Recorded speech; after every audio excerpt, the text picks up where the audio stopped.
Bismillahirrahmanirrahim.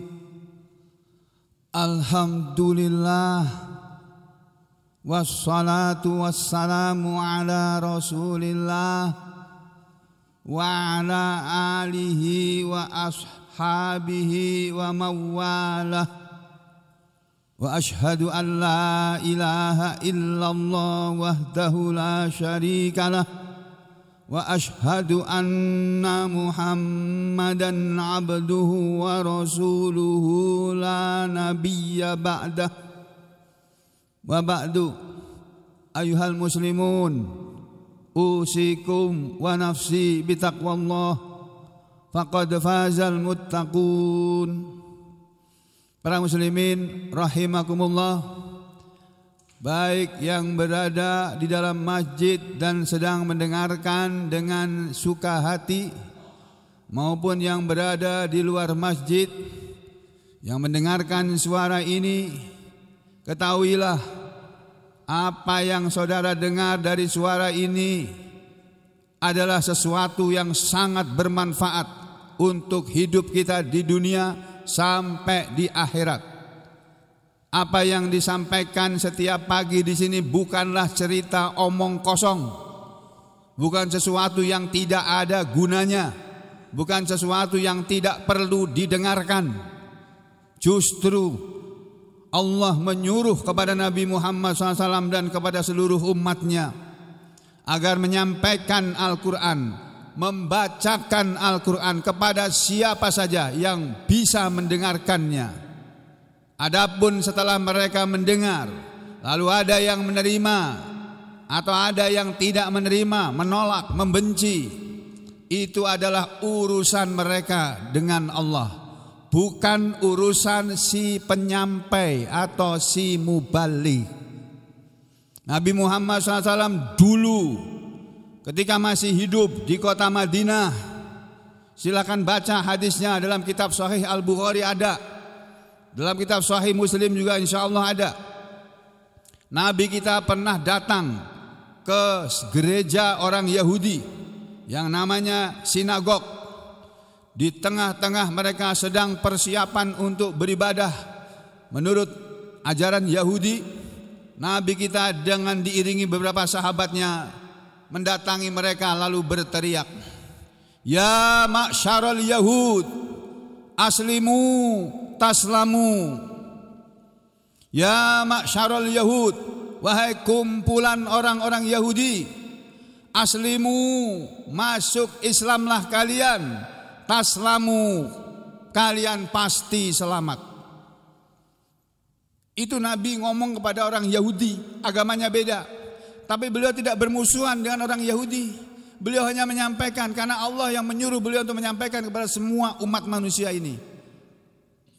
Jadi kalau ada di antara saudara keberatan dengan suara ini, silahkan kita berdialog. Di mana keberatannya? Sampaikan kepada kami, boleh melalui WA yang ada di admin Masjid Nurul Hidayah, atau ketemu langsung dengan yang ngomong ini. Apa yang memberatkan? Mendengarkan teriakan ini. Jadi saudara sekalian, saya berdiri di sini, saya duduk di sini mengajarkan ini karena kewajiban saya yang Allah berikan. Karena setiap orang yang punya ilmu harus menyampaikan ilmu itu kepada siapa saja yang bisa mendengarkan. Seandainya di masjid ini sekarang ini ada Pak Prabowo atau ada Pak Joko Widodo, saya tetap akan menyampaikannya di hadapan beliau-beliau, supaya beliau tahu bahwa hidup ini bukanlah sekedar mencari uang, mencari nafkah, bukan hanya bekerja, kerja, cari dunia, bukan.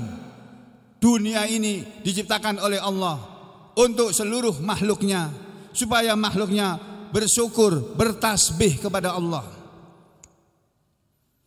Bukan untuk main-main, bukan untuk bersendagura, bukan dipenuhi dengan permainan.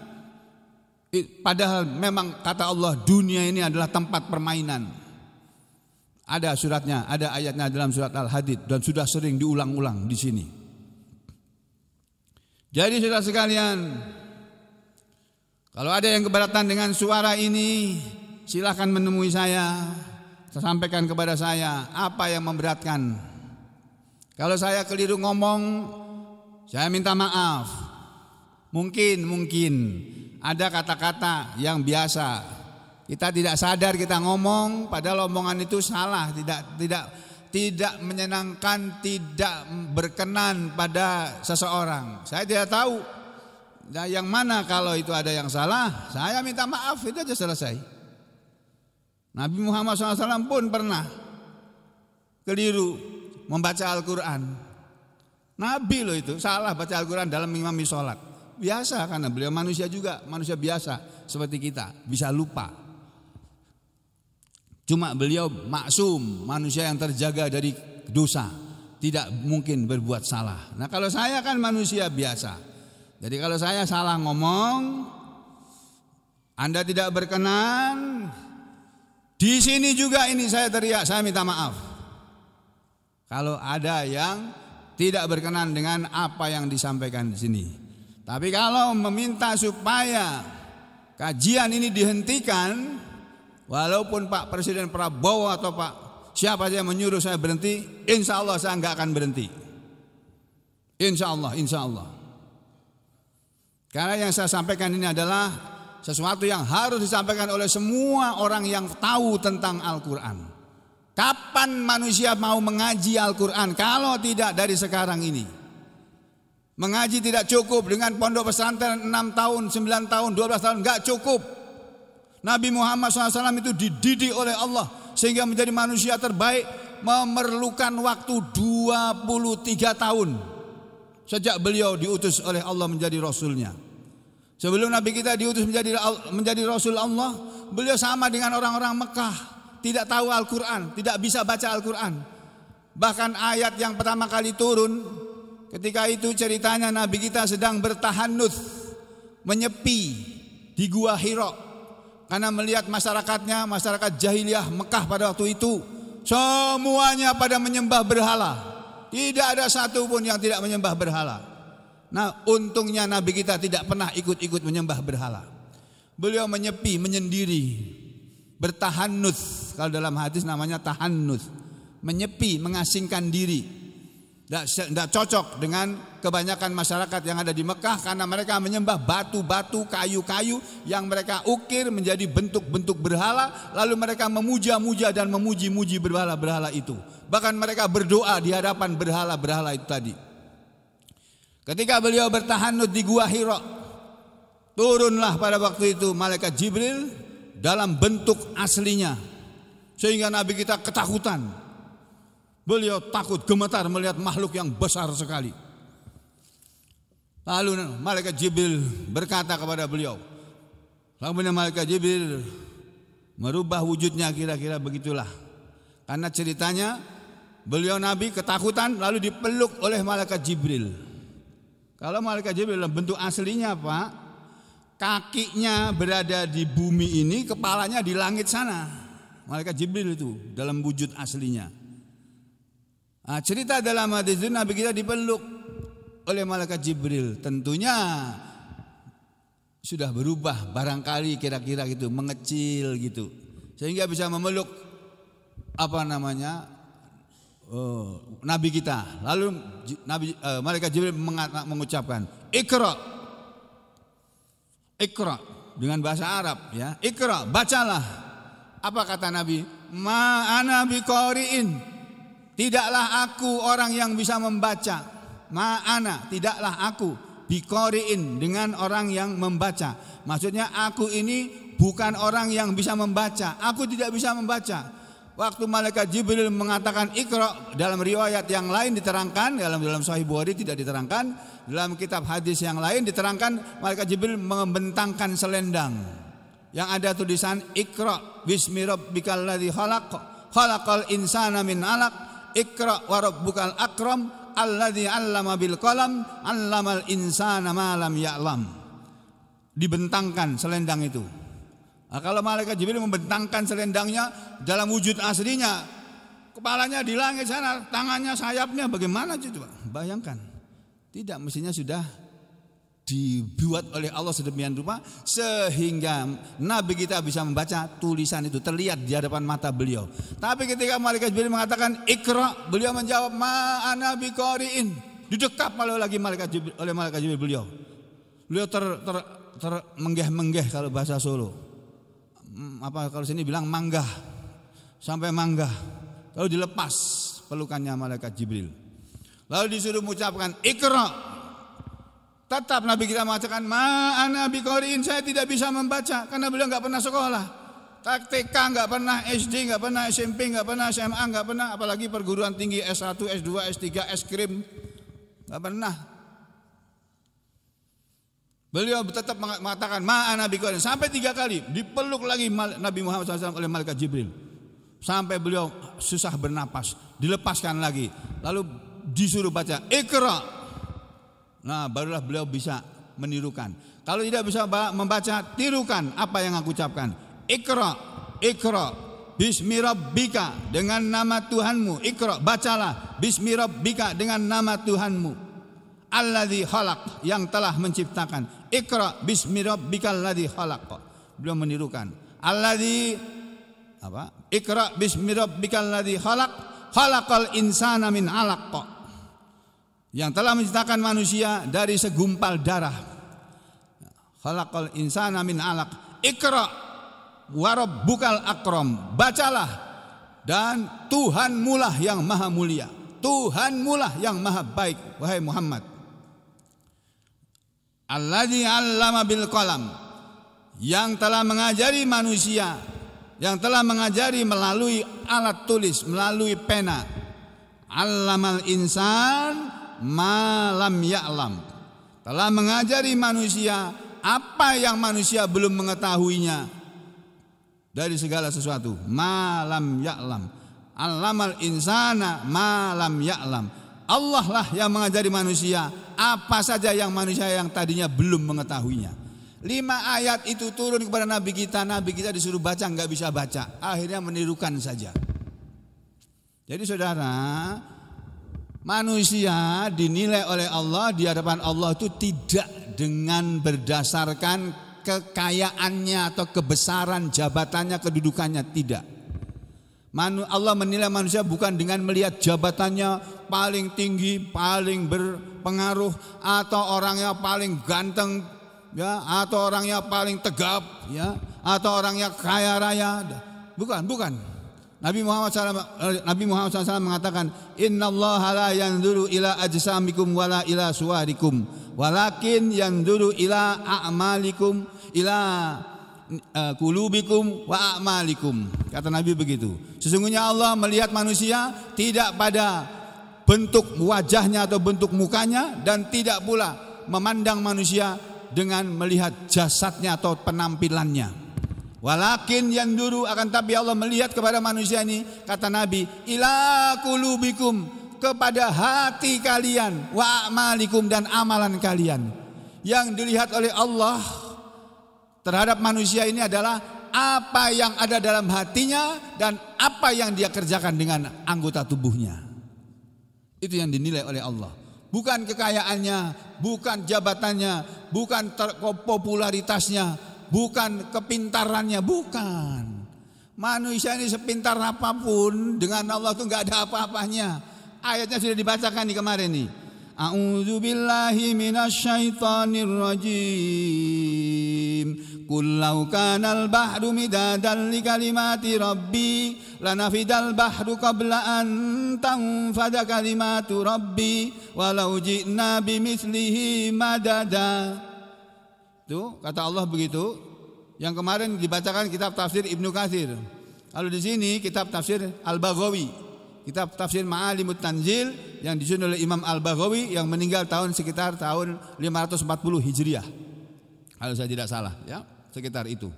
Kata Allah, "Qul, katakanlah Muhammad kepada orang-orang Mekah itu yang menyembah berhala-berhala itu, dan juga kepada semua manusia, katakan, lau kanal bahru, seandainya lautan itu menjadi midadan tinta, li kalimati rabbi, untuk menulis kalimat-kalimat Tuhanku, untuk menulis ucapan-ucapan Tuhanku, ketetapan-ketetapan Tuhanku, ya, hukum-hukum Tuhanku, Qala Mujahid, berkata ahli tafsir Mujahid, lau kanal bahru midadan, kata Mujahid, keterangan ayat ini maksudnya, kalaulah lautan itu menjadi tinta, lil qalam untuk pena, wal qalamu dan pena itu yaktubu dipakai untuk menulis, lana fidal bahru, sungguh habislah seluruh lautan yang dipakai untuk menulis, ibarat tinta yang sudah dirubah jadi tinta untuk menulis kalimat-kalimat Allah.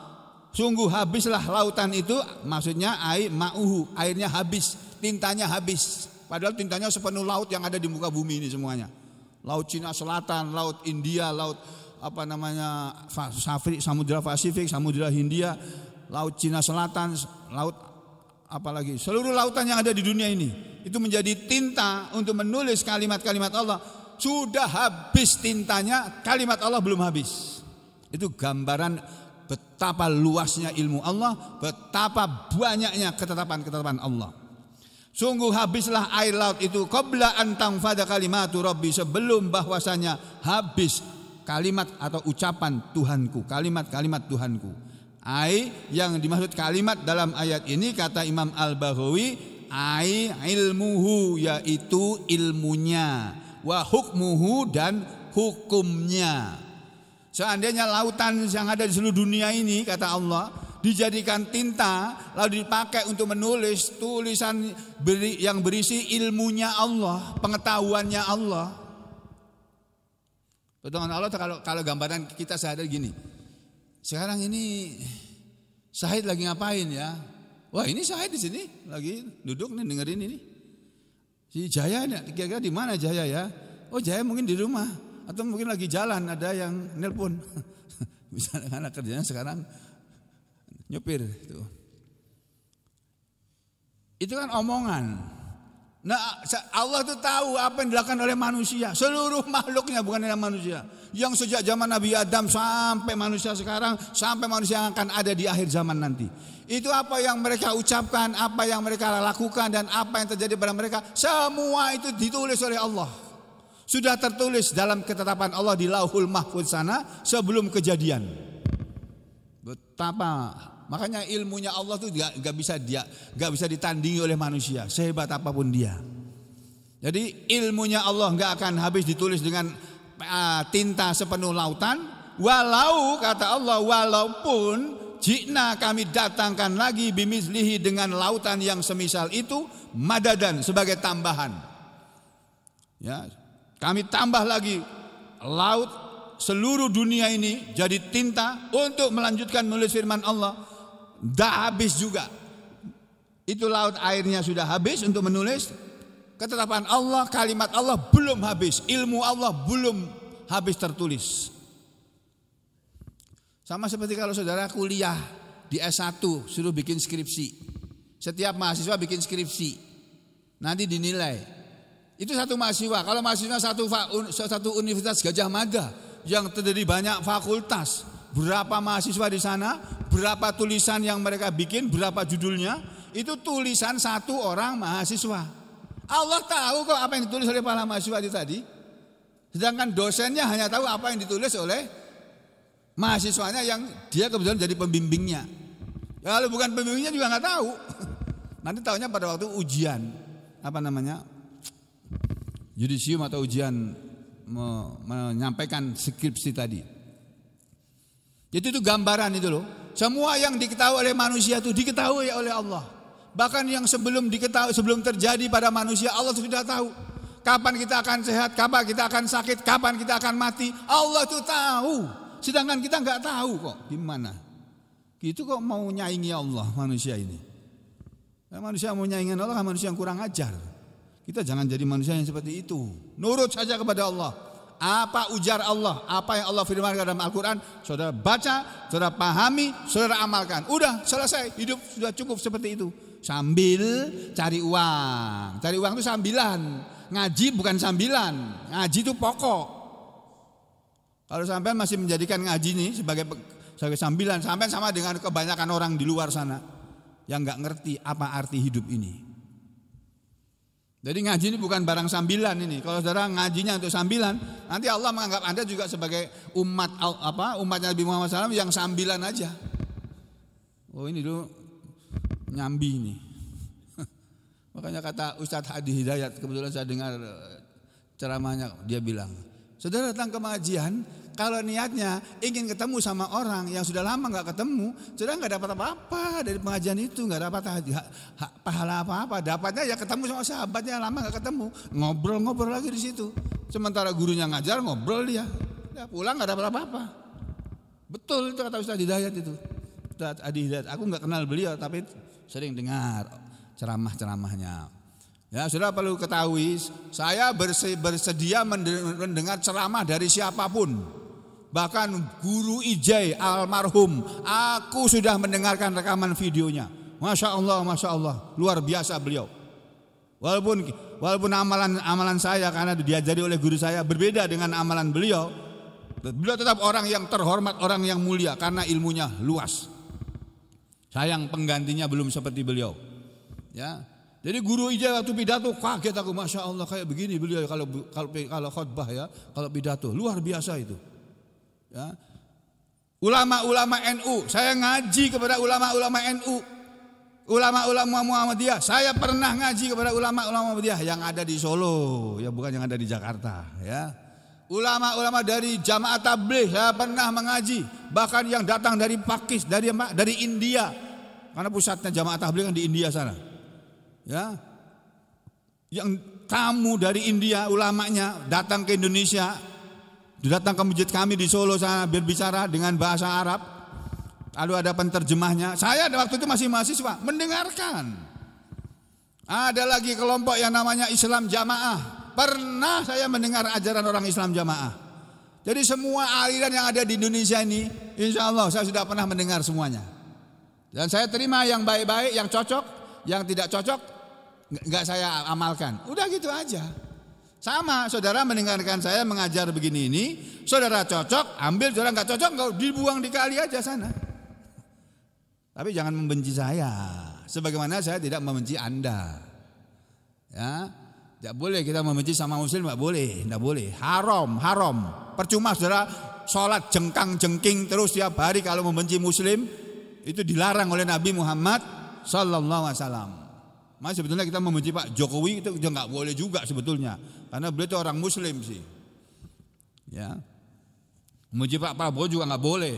Berbeda pendapat, berbeda politiknya boleh, tapi membenci nggak boleh. Ya, ya saudara sekalian, ilmu kita dengan ilmu Allah itu nggak ada apa-apanya. Diibaratkan dalam ayat ini seperti itu. Makna ayat ini, laukanal khalaik, seandainya adalah makhluk-makhluk yang ada di muka bumi ini semuanya yang bisa menulis, yaktubuna, mereka pada menulis, wal bahru, sedangkan lautan ini habis dipakai untuk menulis dengan tinta mereka, kemudian yamudduhum, Allah menambah kepada mereka lautan lagi, lanafidal bahru, niscaya habislah lautan itu tadi, walaupun sudah ditambah 2 kali lipat, walam tangfat, dan belum lagi habis, belum lagi selesai. Kalimatu Rabbi, kalimat Tuhanku, walau jikna, walaupun kami datangkan lagi, bimisli, dengan yang semisal, ma'il bahri, air laut tadi, fi kasrotihi, dalam banyaknya air, madadan sebagai tambahan, au ziyadatan, madadan dengan ziyadatan sama, sebagai tambahan. Nadhiruhu, perbandingan ayat ini adalah qauluhu ta'ala, firman Allah Ta'ala dalam ayat surat Luqman yang kemarin sudah dibacakan. Jadi kata para ulama, ya, kesimpulan kala ayat ini adalah ilmunya manusia itu dibandingkan dengan ilmunya Allah itu enggak ada apa-apanya. Makanya manusia enggak boleh sombong. Sudah pintar, jangan sombong. Tapi ajarkanlah ilmu itu kepada orang yang belum pintar. Dan itu tugas saya. Kalau yang ada di sini semua sudah bisa ngajar seperti saya, tiap pagi duduk di sini ngajar, saya tinggal pulang ke Solo kok. Siapa yang mau menggantikan saya di sini? Duduk sini. Yang asli orang sini? Yang asli orang Dayak? Siapa nih? Pak Amli kah? Loh, karena malah ketawa.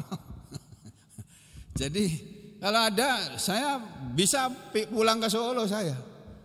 Tapi saya juga nggak pulang Solo. Saya ingin meninggal di sini dan dikubur di dekat kuburan istriku di situ. Yang nanti saya akan minta diantar uji ziarah. Haji ya. Jadi saudara sekalian, apa namanya? Kita ini dalam hidup ini aja diwajibkan untuk beribadah, bukan untuk yang lainnya, bukan untuk berselisih, bermusuhan, tidak boleh. Sesama muslim tidak boleh bermusuhan. Nah ini nanti di ayat yang terakhir dari surat Al-Kahfi lebih dahsyat lagi nih Pak ayatnya. Saya bacakan dulu ya ayatnya. A'udzu billahi minasyaitonir rajim. Qul innama ana basyarum mislukum yuha ilayya annama ilahukum ilahu wahid faman kana yarju liqa'a rabbih falyamal amalan shalihan wala yusyrik biibadati rabbih ahada. Ini ayat terakhir dari surat Al-Kahfi. Ayat yang menurut riwayat dari Imam At-Tabrani, ada ini sebuah hadis yang diriwayatkan oleh Imam At-Tabrani.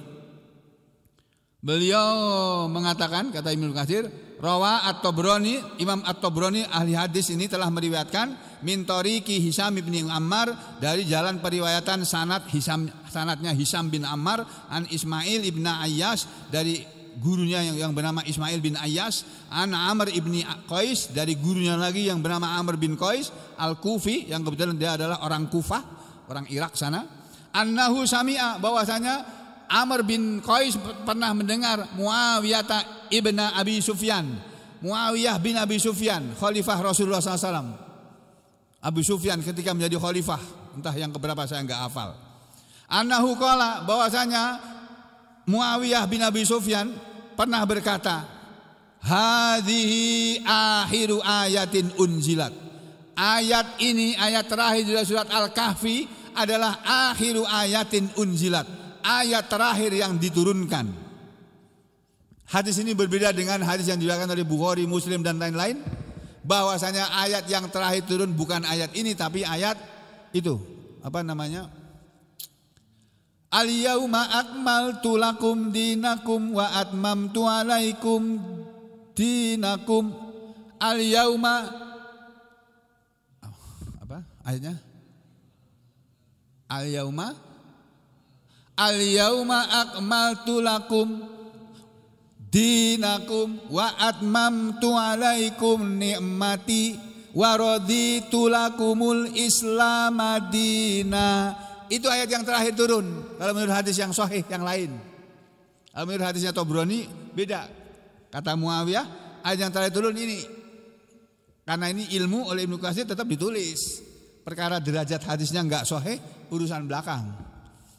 Ayat yang terakhir turun yang populer adalah ayat yang ada dalam surat Al-Maidah ayat 3 itu. Al-yauma akmaltu, pada hari ini aku telah menyempurnakan lakum kepada kalian dinakum agama kalian, wa atmamtu alaikum nikmati, dan aku telah menyempurnakan kepada kalian nikmatku, wa raditu lakumul Islama dina, dan aku telah ridho Islam sebagai agama bagi kalian. Itu artinya memberitahukan kepada kita bahwa ketika ayat ini turun, yaitu ketika Nabi Muhammad SAW sedang melakukan haji yang pertama dan terakhir. Nabi kita Nabi Muhammad SAW selama hidupnya cuma berhaji 1 kali, haji yang pertama dan haji yang terakhir. Di saat beliau berada di padang Arafah turun ayat ini. Al-yauma, pada hari ini wahai Muhammad, akmaltu lakum, sudah aku sempurnakan untuk kalian dinakum agama kalian ini, wa atmamtu alaikum nikmati, dan aku juga telah menyempurnakan nikmatku kepada kalian, wa raditu lakumul Islam dina, dan aku ridho bagi kalian al-Islam sebagai agama kalian.